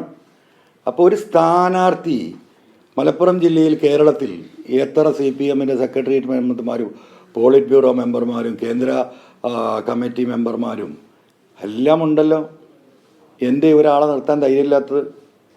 ഈ ഒരു ഗതികേട് എങ്ങനെയാണ് ഉണ്ടാവുന്നത്? അത്തരം ഗതികെട്ടൊരു പാർട്ടിയൊന്നുമാണ് CPM എന്ന അഭിപ്രായം എനിക്കില്ല. അപ്പോൾ പിണറായിസത്തോടൊപ്പം നിൽക്കുന്ന ഒരാളെ കിട്ടണം. ഒരു സ്ഥാനാർത്ഥിയായി മത്സരിച്ചാൽ സ്വാഭാവികമായും അദ്ദേഹം ആ പ്രദേശത്തെ ഒരു നേതാവായി ഉയർത്തപ്പെടുമെന്നുള്ള ഉറപ്പാണ്, നമുക്ക് അറിവുള്ള കാര്യമാണ്. അങ്ങനെ ഉയർത്തപ്പെടുന്ന ഒരു വ്യക്തി നാളെ പിണറായിയോടൊപ്പം മരുമോൻ്റെ കൂടെ നിൽക്കുക എന്ന് അവർക്ക് ഉറപ്പില്ല. അതുകൊണ്ട് മരുമോൻ്റെ കൂടെ തോറ്റാലും ജയിച്ചാലും നിൽക്കുന്ന ഒരാളെ കിട്ടണം. അതിന് തേടിയുള്ള യാത്രയാണ് ഞാൻ മനസ്സിലാക്കുന്ന അതാണ്. അല്ല, കമ്മ്യൂണിസ്റ്റ് പാർട്ടിയെ പോലെ ഒരു പാർട്ടിക്ക് ഈ വഴി നീളെ പോകുന്നവരോട് കൈ കാണിച്ച് നിർത്തി സ്ഥാനാർത്ഥിയാകണം എന്ന് ചോദിക്കേണ്ട ഗതികേടൊന്നും ഇന്ന് CPM-നുണ്ട് എന്ന് എനിക്ക് തോന്നുന്നില്ല. പക്ഷെ അതിൻ്റെ കാരണം, അതിൻ്റെ ആഫ്റ്റർ എഫക്റ്റ് എന്താകും എന്നാണ് മുഖ്യമന്ത്രിയുടെ ഓഫീസും മരുമോൻ്റെ ഓഫീസും കണക്കൂട്ടുന്നത്. അതിൻ്റെ ഭാഗമായിട്ട് തന്നെയാണ് ഒരു പച്ചയായ ഒരു സഖാവിനെ നിർത്തി മത്സരിപ്പിക്കാനുള്ള ശേഷി അവർക്ക് ആലോചിക്കാൻ പോലും കഴിയാത്തത്. അതായത് മുഖ്യമന്ത്രിയുടെ ഓഫീസും റിയാസിന്റെ ഓഫീസും ചേർന്നാണ് LDF സ്ഥാനാർത്ഥിയെ തീരുമാനിക്കുന്നത്. ഇതാണോ താങ്കൾ വ്യക്തമാക്കാൻ ആഗ്രഹിക്കുന്നത്, ശ്രീ PV അൻവർ? തീർച്ചയായിട്ടും മുഖ്യമന്ത്രിയുടെ ഓഫീസും ഉണ്ടാവില്ല. അത് മരുമോൻ്റെ ഓഫീസിൽ നിന്ന് തീരുമാനിച്ച് അറിയിക്കാൻ പറഞ്ഞിട്ടുണ്ടാവും. ഇപ്പോൾ തന്നെ മരുമാനാണ് ഇപ്പോൾ സ്ഥാനാർത്ഥിയെ തപ്പിക്കൊണ്ടിരിക്കുന്നത്. ഇപ്പോൾ അവസാനമായി ഞങ്ങൾ കേട്ടുകൊണ്ടിരിക്കുന്ന ചില പേരുകൾ, അത് മരുമോൻ്റെ റൈറ്റ് ഹാൻഡാണ്. നിലമ്പൂരിൻ്റെ വികസനത്തിന് തടസ്സം നിൽക്കാൻ ഒളിഞ്ഞും തെളിഞ്ഞും PV അൻവറിനെ തകർക്കുക എന്ന ലക്ഷ്യത്തോടു കൂടി മരുമകൻ വളരെ ബുദ്ധിപരമായിട്ട് നീങ്ങിയപ്പോൾ ഞാനുപോലും അറിയാതെ മരുമോന് കൈകൊടുത്ത് ജനങ്ങളെ മുമ്പിൽ നിന്ന ചില വ്യക്തികൾ അവിടെ ഉണ്ട്, നിലമ്പൂരിലുണ്ട്. അവരിൽ ചിലർ ഉന്നതർ സ്ഥാനാർത്ഥിയാകുമെന്ന് ഇപ്പോൾ കേൾക്കുന്നുണ്ട്. അപ്പോൾ സ്വാഭാവികമായിട്ടും മരുമോൻ്റെ ഓഫീസിൽ തന്നെ അത് തീരുമാനിക്കുന്നത്. അത് വരട്ടെ, നമുക്ക് അപ്പം നോക്കാം. അതായത് ഈ സ്ഥാനാർത്ഥിയെ തീരുമാനിക്കുന്നതിൽ പാർട്ടിക്കോ അല്ലെങ്കിൽ പാർട്ടി സെക്രട്ടറിക്ക് പോലുമോ ഒരു റോളുമില്ല എന്നാണ്. പാർട്ടി സെക്രട്ടറിക്ക് എന്ത് റോളാണുള്ളത്? റോൾ ഉണ്ടായിരുന്നെങ്കിൽ പാർട്ടിയുടെ AKG സെൻറ്ററിൻ്റെ ഉദ്ഘാടന ദിവസം നമ്മൾ കണ്ടതാണല്ലോ. സ്വാഭാവികമായും ഒരു പാർട്ടിയുടെ സംസ്ഥാനതല ഓഫീസ് ഉദ്ഘാടനം ചെയ്യുമ്പോൾ പാർട്ടിയുടെ അഖിലേന്ത്യാ സെക്രട്ടറിയെ മേലെ ആരുമില്ലല്ലോ. ആ പാർട്ടി സെക്രട്ടറിയെ നോക്കുകൊത്തിയായി നിർത്തി സഖാവ് MA ബേബി ആ നൂറുകണക്കിന് സഖാക്കളുടെ ഇടയിൽ ആ ബാഗും തൂക്കി താടിക്കും കൈ കൊടുത്ത് ഇങ്ങനെ നിൽക്കുന്ന ആ വേദനാജനകമായ രംഗം കേരളത്തിലെ സഖാക്കൾ എങ്ങനെയാണ് സഹിച്ചത്? ഈ പാർട്ടിയിൽ മുമ്പ് ഇതുണ്ടായിട്ടുണ്ടോ? ഏതെങ്കിലും ചരിത്രത്തിലുണ്ടായിട്ടുണ്ടോ? അപ്പോൾ പിണറായി എന്ന് പറയുന്ന വ്യക്തി പാർട്ടിയുടെ അഖിലേന്ത്യാ സെക്രട്ടറിയുടെയും മേലെയാണ്. തൊട്ടൊപ്പം നിൽക്കുന്ന ആരാ? മരുമോനാണ്. അപ്പം അപ്പനും മരുമകനും കഴിഞ്ഞിട്ടേ പാർട്ടിയുള്ളൂ എന്ന് കൃത്യമായി തെളിയിച്ച അതിൻ്റെ ഏറ്റവും വലിയ അവസാനത്തെ അദ്ദേഹം പാർട്ടി സെക്രട്ടറി തിരഞ്ഞെടുത്ത് 3-ാമത്തെ 4-ാമത്തെ ദിവസമാണ്. അത് എന്ത് വേദനയോട് കൂടിയിട്ടാണ് കേരളത്തിലെ സഖാക്കളത് കണ്ടത്. അപ്പോൾ സ്വാഭാവികമായിട്ടും ഇനി വരാൻ പോകുന്ന അടുത്ത നിയമസഭാ തെരഞ്ഞെടുപ്പിലും മറ്റൊന്നും പ്രതീക്ഷിക്കണ്ട. മരുമോൻ്റെ ഓഫീസ് തന്നെയാണ് ഫൈനൽ ലിസ്റ്റ് പ്രഖ്യാപിക്കുക. ഇപ്പോൾ കോഴിക്കോട് ജില്ലയിലെ പാർട്ടി എന്തായി? എളമരം കരീം എന്ന് പറഞ്ഞ തലയെടുപ്പുള്ള കമ്മ്യൂണിസ്റ്റ് പാർട്ടിയുടെ നേതാവ് എവിടെ? അദ്ദേഹത്തെ കാണാതായിട്ട് എത്രയായി? മരുമോൻ്റെ വരവിന് ശേഷം ആദ്യം വെട്ടിയത് അതല്ലേ? അന്ന് മോഹനൻ മാഷായിരുന്നു ജില്ലാ സെക്രട്ടറി. ആ കാര്യത്തിന് മോഹൻ മാഷൻ ചില സഹായം തേടിയിട്ടുണ്ട് എന്നാണ് ഞാൻ മനസ്സിലാക്കുന്നത്. അത് കഴിഞ്ഞ് മോഹനൻ മാഷയും വെട്ടിയിട്ട് ഇപ്പോൾ ആരാണ്? മെഹബൂബ്. ആരാ മെഹബൂബ്? കോഴിക്കോട്ടുകാർക്ക് അറിയാലോ. ആരാണ് മരുമോൻ്റെ ഏറ്റവും അടുത്ത അനുയായി, സന്തത സഹചാരി? വയനാട്ടിലെ സെക്രട്ടറി എങ്ങനെ വെട്ടിയ? ഗാർഗിൻ. ഒരു പച്ച സഖാവാണ്. അദ്ദേഹത്തെ വെട്ടിയില്ല. എവിടെ ആരാക്കിയത്? മറ്റൊരു റിയാസിനെ. അപ്പം മലബാറിലാകെ വെട്ടി നിരത്തിക്കൊണ്ടിരിക്കുകയാണ്. കണ്ണൂരിലെ മുഴുവൻ ജയരാജന്മാരെയും വെട്ടി നിരത്തി, ഒരാൾ പോലും ബാക്കിയില്ല. എന്നിട്ട് മുഖ്യമന്ത്രിയുടെ ഓഫീസിൽ നിന്ന് അവിടെ മുഖ്യമന്ത്രിയുടെ PS-നെ കൊണ്ടായിട്ട് പാർട്ടിയുടെ സെക്രട്ടറി ആക്കിയല്ലേ. പിന്നെ കോഴിക്കോട് ആകെ ബാക്കി ഉണ്ടായിരുന്ന ആരാ? സഖാവ് പ്രദീപകുമാറാണ്. ജനകീയനായ സഖാക്കളുമായി ഏറ്റവും അടുപ്പമുള്ള കമ്മ്യൂണിസ്റ്റ് പാർട്ടിയുടെ നേതാവാണ്. അദ്ദേഹത്തെ പിന്നെ ജില്ലയിൽ നിന്ന് മാറ്റണം. അതിനെന്താ മാർഗം? മുഖ്യമന്ത്രിയുടെ ഓഫീസിൽ ഒരു ക്ലാർക്കിൻ്റെ പണി കൊടുത്തു. പേര് പൊളിറ്റിക്കൽ സെക്രട്ടറിയോ പേഴ്സണൽ സെക്രട്ടറിയോ എന്താണ്? അങ്ങനെ മലബാർ മുഴുവൻ വെട്ടി നിരത്തി വരികയാണ്. അപ്പം ഇനി അങ്ങോട്ട് മുഖ്യമന്ത്രിയുടെ ഓഫീസിൽ നിന്നല്ല, മരുമകൻ്റെ ഓഫീസിൽ നിന്ന് തന്നെയാണ് കാര്യങ്ങൾ തീരുമാനിക്കുക, സ്ഥാനാർത്ഥികൾ തീരുമാനിക്കപ്പെടുക എന്നൊക്കെ പറയുന്നത്. അതുകൊണ്ട് നിലമ്പൂരിലെ സ്ഥാനാർത്ഥിയും മരുമകൻ്റെ സംഭാവനയായിരിക്കും, ഒരു തർക്കവും എനിക്കില്ല. അതാണ് താങ്കളുടെ നിലപാട്. ഏതായാലും വരും ദിവസങ്ങളിലും നമുക്ക് ഒരുമിച്ചിരിക്കേണ്ടി വരും. ഇപ്പോൾ താങ്കൾക്ക് തിരക്കുണ്ടെന്നറിയാം. വളരെ നന്ദി ശ്രീ പി വി അൻവർ, ഈ നമുക്കൊപ്പം ഇത്രയും സമയം ചെലവഴിച്ചതിന്. അഡ്വക്കേറ്റ് കെ അനിൽകുമാർ, ഇപ്പോൾ പി വി അൻവർ എന്നുള്ള ഫാക്ടർ നമുക്കറിയാം. 2016 അദ്ദേഹം 11,000-ലേറെ വോട്ടിന് വിജയിച്ചു. പിന്നീട് 2,700 എന്ന തരത്തിലേക്ക് അത് ചുരുങ്ങിപ്പോയി. പക്ഷേ അപ്പോഴും ആ ഒരു വിജയം അവിടെ ഉണ്ടാക്കാൻ കഴിഞ്ഞു. ആ തിരഞ്ഞെടുപ്പിൽ അദ്ദേഹം ഏത് സമയത്താണ് വന്ന് നാമനിർദ്ദേശ പത്രിക നൽകിയതെന്ന് നമുക്ക് ഓർമ്മയുണ്ട്. വളരെ കുറച്ച് ദിവസം മുൻപ് മാത്രം വന്ന് നാമനിർദ്ദേശ പത്രിക നൽകുകയായിരുന്നു. പക്ഷേ എപ്പോഴും മുഖ്യമന്ത്രി അദ്ദേഹത്തെ ചേർത്ത് നിർത്തുന്നൊരു കാഴ്ച, പലതരത്തിലുള്ള വിമർശനങ്ങൾ ആ സമയത്ത് അദ്ദേഹത്തിനെതിരെ ഉണ്ടായിട്ടുണ്ട്. എവിടെയാണ് MLA എന്ന ചോദ്യം ഉയർന്ന സമയത്തൊക്കെ അദ്ദേഹത്തെ പൂർണ്ണമായും ചേർത്ത് നിർത്തുന്ന ഒരു കാഴ്ച. ഒരു ജനകീയ മുഖം എന്ന തരത്തിലേക്ക് പി വി അൻവർ അന്ന് ഉണ്ട് എന്നുള്ളതിൽ നിങ്ങൾക്ക് തർക്കമുണ്ട് എന്ന് എനിക്ക് തോന്നുന്നില്ല. ആ ഒരു ജനകീയത ഇപ്പോൾ അദ്ദേഹത്തിന് നഷ്ടപ്പെട്ടിട്ടുണ്ട് എന്നതാണോ? അവിടെയാണ് നമ്മൾ ഈ ഒരു അൻവർ ഫാക്ടർ എന്ന വാക്ക് ഉപയോഗിക്കുന്നു. Advocate K Anilkumar.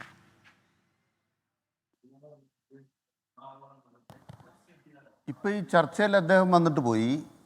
നിങ്ങൾ അദ്ദേഹം പറഞ്ഞതിനോട് മറുപടി പറയാൻ എനിക്കൊരു അവസരം തന്നില്ല.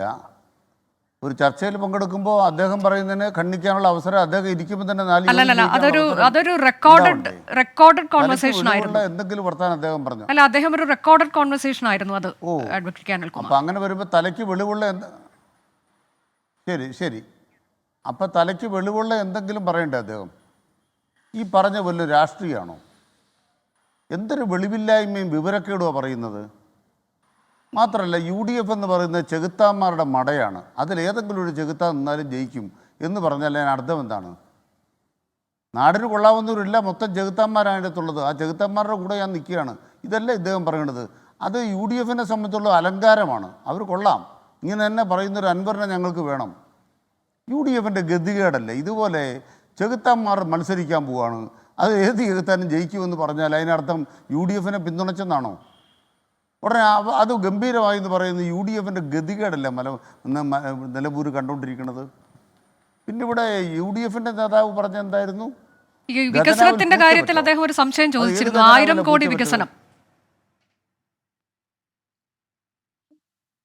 അത് തന്നെ എണ്ണി പറയാൻ ഞാൻ കൊണ്ട് പറയും. നമുക്കൊരു കാര്യം ചെയ്തേക്കാം. നമുക്ക് അമരമ്പലത്ത് പോയിട്ട് ദേശീയപാത മലയോര പാത ഉണ്ടല്ലോ, നൗഷാദ് അലി വന്നിട്ടുണ്ടോ അവിടെ? ഞാൻ കഴിഞ്ഞ ദിവസം പോയായിരുന്നു അവിടെ. അമരമ്പലത്ത് പോയിട്ട് നമ്മുടെ നിലമ്പൂർ മണ്ഡലത്തിലെ അമരമ്പലം പഞ്ചായത്തിനകത്ത് നമുക്ക് പോയിട്ട് നമുക്ക് വേണേൽ ഇത് കാണാമല്ലോ. സഖാവ് കുഞ്ഞാലിയുടെ മണ്ണല്ലേ ഇത്? മലയോര പാത പണിത് നിങ്ങൾ കണ്ടിട്ടുണ്ടോ? മലയോര പാത വന്നത് നിലമ്പൂർ MLA മാത്രം ഉള്ളത് കൊണ്ടാണോ? കേരളം മുഴുവൻ മലയോര പാത വരുന്നു.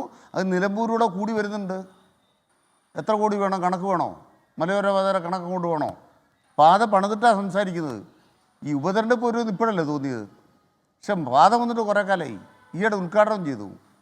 ഞങ്ങൾക്ക് നാട്ടുകാരോട് പറയാൻ വേണ്ടി എന്തെല്ലാം കാര്യങ്ങളുണ്ട്. ഇവിടെ ഒരു ബഹുമാനപ്പെട്ട കോൺഗ്രസ് പ്രതിനിധി പറഞ്ഞു ഖജനാവിൽ പൂച്ച പെറ്റ് കിടക്കുന്നു. അതെനിക്ക് തീരെ മനസ്സിലായില്ല. ബഹുമാനപ്പെട്ട ഉമ്മൻചാണ്ടി സർക്കാർ അധികാരം ഒഴിയുമ്പോൾ എത്രയായിരുന്നു ബഡ്ജറ്റ് ലാസ്റ്റ് ഇയർ? 87,088 കോടി രൂപ. ബഹുമാനപ്പെട്ട KP നൗഷാദ് അലിക്ക് കണക്കൊന്ന് ഞാൻ കുറിച്ച് വയ്ക്കാൻ പറയുക. ഉമ്മൻചാണ്ടി പോകുന്ന 2016 മാർച്ച് 31 എക്സ്പെൻഡിച്ചർ 87,000 കോടി രൂപയേ ഉള്ളൂ. ഇപ്പോൾ കേരളത്തിൻ്റെ അവസാനത്തെ എക്സ്പെൻഡിച്ചർ എത്രയാണ്? 1,80,000 കോടിയോളം വന്നിട്ടുണ്ട്. 1,00,000 കോടി വർദ്ധിച്ചിട്ടുണ്ട്. ഖജനാവിൽ പൂച്ച പറ്റ. നിങ്ങൾ സ്കൂളിൽ പോയിട്ട് ഖജനാവിൽ പൂച്ച പറ്റുന്നുണ്ട്. നിലമ്പൂരിൽ ഏത് സ്കൂളിലേക്ക് നോക്കുക? നൗഷാദ് അലി ഞാൻ ചലഞ്ച് ചെയ്യാണ്. നിലമ്പൂർ മണ്ഡലത്തിൽ ഏത് സ്കൂളിലേക്ക് നിങ്ങളെ ഞാൻ വെല്ലുവിളിക്കുന്നു? നിലമ്പൂർ മണ്ഡലത്തിലെ ഏത് ആശുപത്രിയിലേക്ക് പോകാനും നൗഷാദ് അലി ഞാൻ വെല്ലുവിളിക്കുന്നു. ഇപ്പോൾ 62 ലക്ഷം വീട്ടിൽ പെൻഷൻ കൊടുക്കുന്നുണ്ട്. ഇന്ന് 1,200 രൂപ അല്ല 1,600 വെച്ച് 2 ഗഡു, അതായത് 3,200 വെച്ചാണ് പെൻഷൻ കൊടുക്കുന്നത്. ഇന്ന് തന്നെ തെരഞ്ഞെടുപ്പ് പ്രഖ്യാപനം വന്നത് നന്നായി. സ്ഥാനാർത്ഥിയുടെ അഭ്യർത്ഥന വരുന്ന കൂടെ 3,200 വീടുകളിലേക്ക് എത്തുകയാണ്. ഇലക്ഷൻ വേണ്ടി പ്രഖ്യാപിച്ചല്ല കേട്ടോ, കേരളം മുഴുവൻ കൊടുത്തുകൊണ്ടിരിക്കുകയാണ്. ഉമ്മൻചാണ്ടി സർക്കാരിൻ്റെ കാലത്ത് 600 രൂപ ഉണ്ടായിരുന്നത് 18 മാസം കുടിശ്ശികയായത് പൂച്ച പെറ്റത് കൊണ്ടാണോ അതോ പട്ടി പെറ്റത് കൊണ്ടാണോ? ഉമ്മൻചാണ്ടി സർക്കാരിൻ്റെ കാലത്ത് ദേശീയപാതയടക്കം മുടങ്ങിക്കിടന്നത് എന്ത് പറ്റുകൊണ്ടാണ്? ഉമ്മൻചാണ്ടി സർക്കാരിൻ്റെ കാലത്ത് ഒരടി നീങ്ങിയോ കേരളത്തിൻ്റെ വികസനം? നമുക്ക് ആ TN പ്രതാപിൻ്റെ ഒരു ഇന്റർവ്യൂ ഉണ്ടല്ലോ, ചാനലിലെ ഇന്റർവ്യൂ. അല്ല, ഇപ്പോൾ ഒന്ന് ഇടപെട്ട് ഞാൻ ചോദിക്കുകയാണ് അഡ്വക്കേറ്റ് കെ അനിൽകുമാർ. ഇപ്പോൾ ഈ അല്പസമയം മുൻപ് വന്ന VS ജോയ് ആരായിരിക്കും അവിടുത്തെ സ്ഥാനാർത്ഥി എന്ന് നമുക്കറിയില്ല. അദ്ദേഹത്തിന്റെ പേര് പരിഗണനാ പട്ടികയിലുണ്ടോ എന്ന് നമുക്കൊക്കെ അറിയാവുന്നതാണ്. അദ്ദേഹം പറഞ്ഞൊരു കാര്യമുണ്ട്, ദേശീയപാത വഴിയാണ് എന്നുണ്ടെങ്കിൽ പേടിച്ചേ വരാൻ സാധിക്കുകയുള്ളൂ, ഒന്ന് സൂക്ഷിക്കണം എന്ന് പറയുന്നു. അതുകൂടാതെ പറയുന്ന ഒരു കാര്യം, തോക്ക് കയ്യിലെടുക്കണം, ആളെക്കൊല്ലി കടുവയുണ്ട് എന്നതാണ്. മലയോര മേഖലയാണ്, വന്യമൃഗശല്യം, അതൊക്കെ ചർച്ചയാകില്ലേ അഡ്വക്കേറ്റ് കെ അനിൽകുമാർ? അല്ല, ഈ കടുവയെ വെടിവെച്ച് കൊല്ലാനുള്ള അവകാശം നമുക്കുണ്ടോ? ഇന്ദിരാഗാന്ധിയുടെ കാലത്ത് കോൺഗ്രസ്സുകാർ കേന്ദ്രത്തിൽ ഭരിക്കുമ്പോൾ നിയമം ഉണ്ടാക്കി വെച്ചിട്ട് ആ നിയമത്തിൻ്റെ ഭാഗമായിട്ട് കടുവ വന്നാൽ ഉടനെ പിണറായി വിജയൻ ഉത്തരം പറയണമെന്ന് VS ജോയി പറഞ്ഞാൽ ഒരു വിവരമില്ലാത്ത ഒരാളാണല്ലോ അവിടെ സ്ഥാനാർത്ഥിയാകുന്ന നാട്ടുകാർക്ക് എന്നാലും മനസ്സിലാവും. അല്പമെങ്കിലും വിവരം വേണ്ടേ? ആരാ നിയമം കൊണ്ടുവന്നത്? വന്യമൃഗ സംരക്ഷണത്തിന് വേണ്ടി ഇത്തരം ഒരു നിയമം കൊണ്ടുവന്നത് ഇന്ദിരാഗാന്ധിയുടെ കാലമല്ലേ? അവരുടെ മകൻ്റെ മകളല്ലേ അവിടെ MP ആയിരിക്കുന്നത്? കടുവയുടെ സംരക്ഷണം സംബന്ധിച്ച നിയമം കൊണ്ടുവന്നതും അതുമായി ബന്ധപ്പെട്ട് വന്യമൃഗങ്ങൾ വന്ന് മനുഷ്യനെ എന്തെങ്കിലും ചെയ്താൽ തിരിച്ചു ചോദിക്കാൻ പറ്റത്തില്ല എന്നുള്ള വനനിയമം ഉണ്ടാക്കിയ പാർട്ടിയാണ് കോൺഗ്രസ്. അതതിന്റെ ഏറ്റവും അൾട്ടിമേറ്റ് ആയ കാര്യമാണ് താങ്കൾ പറയുന്നത്. ഇപ്പോൾ വനം വകുപ്പിന്റെ ഭാഗത്തു നിന്ന് ചില കാര്യങ്ങൾ ചെയ്യേണ്ടുന്നത് പോലും ചെയ്യുന്നില്ല എന്നുള്ള പരാതികൾ ഉണ്ടല്ലോ. ഇപ്പോൾ പലപ്പോഴും നമ്മൾക്കറിയാവുന്നത് പോലെ പലപ്പോഴും നമുക്ക് ഒരു വഴിവിളക്ക് പോലും ഇല്ലാത്ത എത്രയോ സാഹചര്യങ്ങൾ നമ്മൾ കാണുന്നുണ്ട്. അതുപോലെ അത്തരം കാര്യങ്ങൾ ധാരാളം നമ്മൾ ചർച്ച ചെയ്തിട്ടുള്ളതാണല്ലോ അഡ്വക്കേറ്റ്. വഴിവിളക്കുൾപ്പെടെയുള്ള കാര്യങ്ങൾ ഉണ്ടായിരുന്നെങ്കിൽ മരണങ്ങൾ ഒഴിവാക്കാൻ പറ്റുമായിരുന്ന സാഹചര്യമുണ്ട് എന്നുള്ളതാണ്. അപ്പോൾ ഇങ്ങനെയുള്ള കാര്യങ്ങളിലൊക്കെ വനം വകുപ്പിന് ഒരു അനാസ്ഥയുണ്ട് എന്ന ആരോപണം അത് നാട്ടുകാർ ഉന്നയിക്കുന്നതാണ് അഡ്വക്കേറ്റ് കെ അനിൽകുമാർ. അപ്പോൾ ഇതൊക്കെ ഈ തെരഞ്ഞെടുപ്പിൽ ചർച്ചയാകില്ലേ എന്നതാണ് ഞാൻ ചോദിച്ചത്. അല്ല, ഇത് കേൾക്കട്ടെ, ഞാൻ പറയട്ടെ. അതെ, കാട്ടിനകത്ത് വഴിവിളക്ക് വേണമെന്ന് VS ജോയിയെ കുറിച്ച് ചില്ലിട്ട് വെക്കേണ്ട ബുദ്ധിയാന്നല്ലേ നാട്ടുകാർ പറയുക. കാട്ടിനകത്ത് വഴിവിളക്ക് വേണമെന്ന് VS ജോയി പറഞ്ഞാൽ ചില്ലിട്ട് വെക്കേണ്ട ബുദ്ധിയല്ലേ? കാട്ടിനകത്ത് വഴിവിളക്ക് ഉണ്ടാക്കാൻ പറ്റുമോ? കാട്ടിനകത്ത് ഹ്യൂമൻ ഇടപെടൽ പാടില്ലെന്നാണ്. അങ്ങനെ നിയമം ഉണ്ടാക്കി വെച്ച് ഇന്ദിരാഗാന്ധിയുടെ കൊച്ചുമോൾ അവിടെ MP ആണ്. അതുകൊണ്ട് അതിനെല്ലാം ഉത്തരവാദി അങ്ങ് ഏറ്റാൽ മതി, ഇങ്ങോട്ടും തരണ്ട. ഞങ്ങൾ കേരളത്തിനകത്ത് നിന്നുകൊണ്ട് എന്താണോ സംരക്ഷിക്കേണ്ടത് സംരക്ഷിക്കും. മനുഷ്യനെ സംരക്ഷിക്കും. മനുഷ്യപക്ഷത്താണ് ഈ ഗവൺമെൻറ്. ഇനി ഞാൻ തിരിച്ചൊരു ചോദ്യം അങ്ങോട്ട് ചോദിക്കുകയാണ്. കേരളത്തിനകത്ത് എന്താ പിണറായി സർക്കാരിന് കുറ്റം പറയാനുള്ളത്? അൻവറിൻ്റെ കള്ളക്കടത്തിന് കൂട്ടുനിന്നില്ലെന്നാ? അൻവറിൻ്റെ ആവശ്യം എന്തായിരുന്നു? ഇപ്പോൾ ഇവിടെ അദ്ദേഹം വലിയ വർത്തമാനം പറഞ്ഞിട്ട് പോയല്ലോ. എന്താ ശുദ്ധിയുള്ളവൻ? എന്ത് ശുദ്ധിയുള്ളത്? കണക്ക് പറയണോ? അതുകൊണ്ട് പറയാൻ ആഗ്രഹിക്കുന്നൊരു കാര്യം, കേരളത്തിലെ ഇടതുപക്ഷ ജനാധിപത്യത്തിലുള്ള മന്ത്രിമാർ, നേതാക്കന്മാർ ഈ തെരഞ്ഞെടുപ്പ് വേദി ഉപയോഗിക്കുന്നതെങ്കിൽ അൻവറിനോട് പറയാൻ. അല്ല, അത് അൻവറിനോട് തെളിച്ച് പറഞ്ഞേക്കാം. ഇങ്ങനെ വർത്തമാനം പറഞ്ഞിട്ട് ഒളിച്ചു പോകാനല്ലാണ്ട് നേരിട്ട് ചർച്ച ചെയ്യേണ്ടത് നമുക്ക് പറയാം.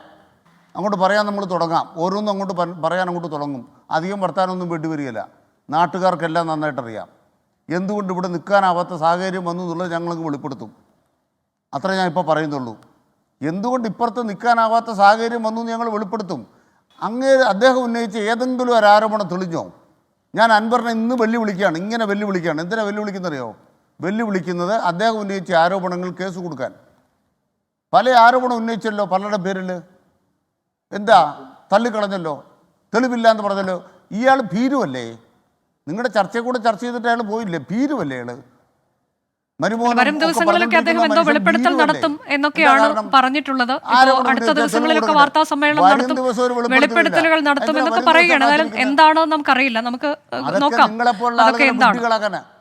ശരി, നിങ്ങളെപ്പോലുള്ളവരെ വിഡ്ഢികളാക്കാനാണ്, മാധ്യമപ്രവർത്തകരെ വിഡ്ഢികളാക്കാനാണ്. കോട്ടയത്ത് CPM നേതാവ് ഏതാണ്ട് അദ്ദേഹത്തിൻ്റെ പാർട്ടി ചേരുന്നു പറഞ്ഞത് നിങ്ങളോട് പറഞ്ഞു. പിറ്റേ ദിവസം അവിടെ വന്നപ്പോൾ ആരായിരുന്നു വന്നത്? ഏത് പാർട്ടിക്കാരനാണ് വന്നത്? മാധ്യമങ്ങളെ ജനങ്ങളെ വിഡ്ഢികളാക്കുന്ന വിഡ്ഢിവേഷം കിട്ടുന്ന ആ വ്യക്തിയെ സംബന്ധിച്ച ഇത്തരമൊരു ചർച്ചയ്ക്ക് ഞങ്ങൾക്കിടയിൽ കൊണ്ടുവന്ന ഉചിതമായില്ല. ഞാൻ എൻ്റെ പ്രതിഷേധം ശക്തമായി രേഖപ്പെടുത്തുകയാണ്. മാത്രമല്ല, ഈ പണിയാണ് അൻവർ തുടരുന്നതെങ്കിൽ ഞങ്ങൾ പറയും. ഞങ്ങളെ കൊണ്ട് പറയിപ്പിക്കരുത്. അത് ഞാൻ പറയാൻ ആഗ്രഹിക്കുന്നു. ശ്രീ നൗഷാദ് അലി, ഇപ്പോൾ നമ്മുടെ സമയം അതിൻ്റെ അവസാനത്തിലേക്ക് എത്തിയിരിക്കുകയാണ്. നിങ്ങൾ എന്തൊക്കെ പ്രധാനമായും കാണിക്കാൻ പോകുന്ന വിഷയങ്ങൾ, ഉന്നയിക്കാൻ പോകുന്ന വിഷയങ്ങൾ എന്താണ്? അതിൽ ഇപ്പോൾ ഈ നിലമ്പൂരിലെ വിഷയം അല്ലെങ്കിൽ അൻവർ എന്നൊക്കെയുള്ളത് മാറ്റി നിർത്തിയാൽ സർക്കാരിനെ സംബന്ധിച്ച് 4 വർഷം അവരുടെ ആഘോഷം കഴിഞ്ഞ ദിവസം അവസാനിച്ചതേ ഉള്ളൂ. ഒരു പ്രോഗ്രസ് റിപ്പോർട്ടൊക്കെ വച്ചുകൊണ്ടാണ് എത്തുന്നത്. അടുത്ത നിയമസഭാ തെരഞ്ഞെടുപ്പ്, അതിന് തൊട്ട് മുൻപുള്ള തദ്ദേശ തെരഞ്ഞെടുപ്പ്, ഇതൊക്കെയാണ് അവരുടെ ലക്ഷ്യം. അപ്പോൾ ആ തരത്തിലേക്ക് എന്താകും നിങ്ങളുടെ കൃത്യമായൊരു പ്ലാൻ? എങ്ങനെയാകും? ഞാൻ ഒന്നാമതായിട്ട് ശ്രീ അനിൽകുമാർ പറഞ്ഞു ഈ ചെകുത്താന്മാരാണ് UDF-നകത്ത് മൊത്തം എന്നാണ് അൻവർ ധരിച്ചിരിക്കുന്നത്, അതുകൊണ്ടാണ് ചെകുത്താനെ ആരെ നിർത്തിയാലും വിജയിപ്പിക്കുമെന്ന് അദ്ദേഹം പറഞ്ഞതെന്നൊക്കെ മറ്റുള്ള അദ്ദേഹം തെറ്റിദ്ധരിപ്പിക്കുന്നുണ്ട്.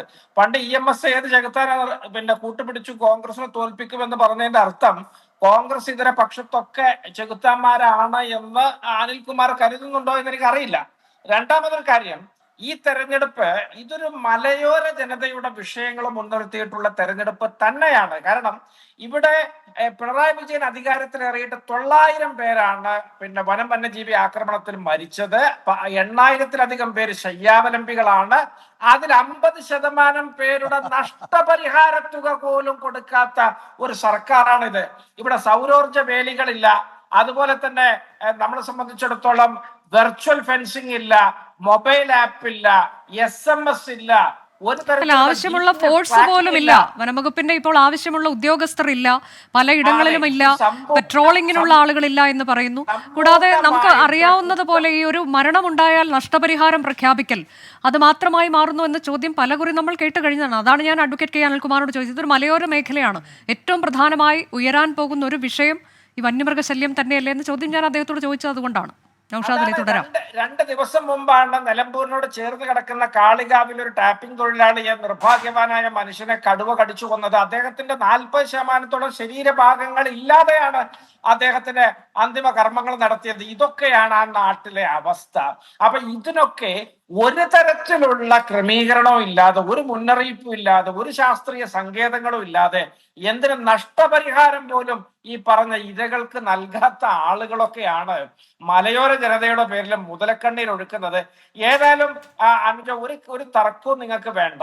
മലയോര ജനതയുടെ വിഷയമായാലും ഇനി ഖജനാവ് പൂച്ച വെറ്റി കിടക്കുന്ന വിഷയമായാലും അതൊക്കെ ജനങ്ങൾക്ക് ബോധ്യമുള്ളതാണ്. നിങ്ങള് ഇവിടെ ക്ഷേമനിധി അടച്ചിട്ട് ഗർഭാവസ്ഥയിൽ അല്ലെങ്കിൽ വാഹനാപകടങ്ങളിൽ അല്ലെങ്കിൽ വാർദ്ധക്യ സഹജമായ അസുഖങ്ങളിലൊക്കെ ചെറിയ തുകകൾ പോലും ഇവരുടെ ഒരു ക്ഷേമനിധി വകുപ്പുകളിൽ നിന്ന് ഇവിടുത്തെ അടിസ്ഥാന തൊഴിലാളി വിഭാഗത്തിൽപ്പെട്ട ഒരു മനുഷ്യനും കിട്ടുന്നില്ല. കാരണം അവിടെയൊന്നും പണമില്ല എന്ന മറുപടിയാണ് ഇവർ തരുന്നത്. ഇവർ ആശാ വർക്കർമാർക്ക് കൊടുക്കാൻ പണമില്ല, എന്നാൽ 4.1 ലക്ഷം രൂപ PSC ചെയർമാനും 4 ലക്ഷം രൂപ PSC അംഗങ്ങൾക്കും ജനുവരി തൊട്ടുള്ള മുൻകാല പ്രാബല്യത്തോടെ റൊക്കം പണ കയ്യിൽ വെച്ചു കൊടുക്കാനുള്ള ഉത്തരവൊക്കെ കഴിഞ്ഞ ദിവസം ഇറക്കിയ ധനകാര്യ വകുപ്പാണ്. ആ വകുപ്പിന്റെ കയ്യിൽ ഇവിടുത്തെ പാവപ്പെട്ട മനുഷ്യന്റെ ഒരു തരത്തിലുള്ള ആവലാതികൾക്കും പരിഹാരമായിട്ട് 1 രൂപ ചെലവഴിക്കാനില്ല. ഉമ്മൻചാണ്ടി സർക്കാർ വന്നപ്പോ 85,000 കോടി എക്സ്പെൻഡിച്ചർ.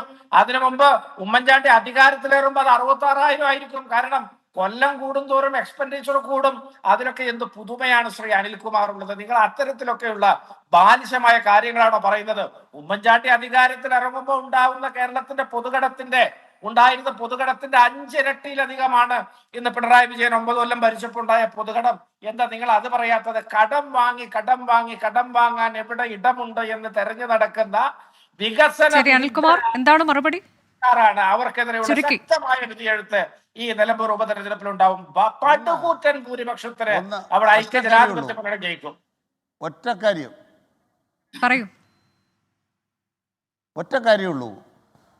കേരളത്തിൻ്റെ കടമെന്ന് പറയുന്നത് ഇന്ത്യ രാജ്യത്തിൻ്റെ സർക്കാർ അനുവദിക്കുന്ന കടം മാത്രമേ ഉള്ളൂ. ആ കടം KN ബാലഗോപാൽ ഇപ്പോൾ മന്ത്രിയായ ശേഷം ഓരോ വർഷവും കടം കുറഞ്ഞിരിക്കുന്നതാണ് കണക്ക്. രണ്ടാമത്തെ പ്രധാനപ്പെട്ട കാര്യം, ഉമ്മൻചാണ്ടി സർക്കാരിൻ്റെ 87,000 കോടി രൂപയിൽ നിന്ന് 2 ലക്ഷം കോടി രൂപയിലേക്ക് കേരളത്തിൻ്റെ ബഡ്ജറ്റ് വളർന്നു എന്ന് പറഞ്ഞാൽ ഓരോ വർഷത്തിലും കേരളത്തിൽ എത്രത്തോളം വളർച്ച ഉണ്ടായി, നികുതി വളർച്ച ഉണ്ടായി. ഈ കാലഘട്ടത്തിൽ കേരളത്തെ വേട്ടയാടിയപ്പോൾ നിങ്ങൾ ആരുടെ കൂടെ ഞാൻ പറയട്ടെ കള്ളക്കണക്ക് ബഡ്ജറ്റ് കണക്കാ പറഞ്ഞു.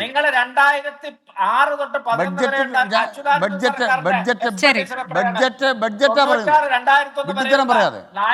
വിഡ്ഢിത്തരം പറയാതെ ചർച്ച പങ്കെടുക്കുമ്പോൾ വിഡ്ഢിത്തരം പറയാതെ മിസ്റ്റർ. ശരി, വരും ദിവസങ്ങളിൽ നമ്മൾ ഈ ചർച്ച തുടരേണ്ടി വരും. ഇന്ന് നമ്മുടെ സമയം അവസാനിക്കുകയാണ്. ശ്രീ A. സജീവനിലേക്ക് എനിക്ക് അധികം എത്താൻ കഴിഞ്ഞില്ല, അതിൽ ഞാൻ ക്ഷമ ചോദിക്കുകയും ചെയ്യുന്നു. അഡ്വക്കേറ്റ് കെ അനിൽകുമാർ നന്ദി. ശ്രീ KP നൌഷാദ് അലി, ഒപ്പം A. സജീവൻ ചർച്ചയിൽ പങ്കെടുത്തതിന് നന്ദി. ന്യൂസ് ഈവനിംഗ് അവസാനിക്കുന്നു.